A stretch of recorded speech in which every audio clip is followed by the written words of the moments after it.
እንግዲህ የፈረንጆች 2026 15 ቀን ነው የቀረው። እንግዲህ አዲስ ዓመቱ ጃንዋሪ 1 ለመባል ማለት ነው። አሁን በ2026 በዓለም በቴክኖሎጂ ሊተኩ የሚችሉ የሰው ልጅ ስራዎች ፕሪዲክት ተደርገዋል። አሁን የኤአይ እንግዲህ ከጊዜ ወደ ጊዜ ራሱን አፕዴት እያደረገ እጅግ በጣም እየረቀቀ እየመጣ ነው ያለው ማለት ነው።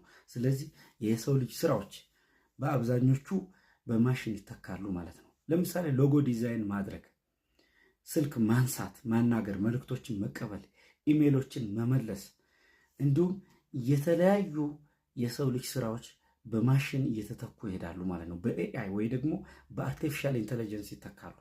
ስለዚህ የሰው ልጅ ምንድን ነው ይሄ ስፒሪቹዋል ኢንፍሉዌንስ ወይ ደግሞ ተጽዕኖ ፈጣሪነቱን ወይ ደግሞ ራሱን የማንቃት ሂደቱን በማሽን ሊተካ የማይችል ስፒሪቹዋል አይምሮውን መጠቀም መቻል አለበት። ለምሳሌ ኮሚኒኬሽን ሲባል እንግዲህ ንግግር መቻል ማለት አይደለም። ሁሉም ሰው ንግግር ይችላል፣ ሁሉም ያወራል። ብዙ የሚያወሩ ሰዎች አሉ በዓለም ላይ።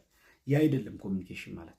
ኮሚኒኬሽን ማለት ለምሳሌ አንድ ፍሩትን ሊሸጥ ወይ ደግሞ አንድ አትክልት ለመሸጥ ገበያ ላይ የወጣ ሰው ኦኬ ይህ አትክልት መልካም አትክልት ስለሆነ ግዛው፣ በጣም ቆንጆ ነው ብሎ ማስረዳትና ስለዛ አትክልቶች ጥቅም አርቲኩሌት አድርጎ 1 2 3 4 5 ብሎ ገልጾ ከጤና አኳያ ያለው ጠቀሜታው ከሚያመጣው የተለያዩ ቫይታሚኖችን ገልጾ መሸጥ እንዲሁም ደግሞ ኮሚኒኬሽን ስኪል አኳይርድ አድርጎ ራስን የተሻለ ደረጃ ላይ አድርሶ መገኘት እንዲሁም ደግሞ በማሽን ሊተኩ የማይችሉ ስኪሎችን ይዞ ለመቀጠል የሰው ልጅ ማድረግ የሚጠበቅበት ነገር ከውስጡ ድሌት ማድረግ ያለባቸው ነገር ወይ ደግሞ ማጥፋት ያለበትን ከአይምሮ ላይ አንድ የሰው ልጅ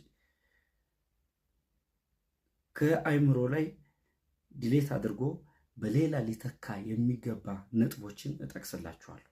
አንደኛ ባድ ሀቢት ወይ ደግሞ መጥፎ ልማዶች።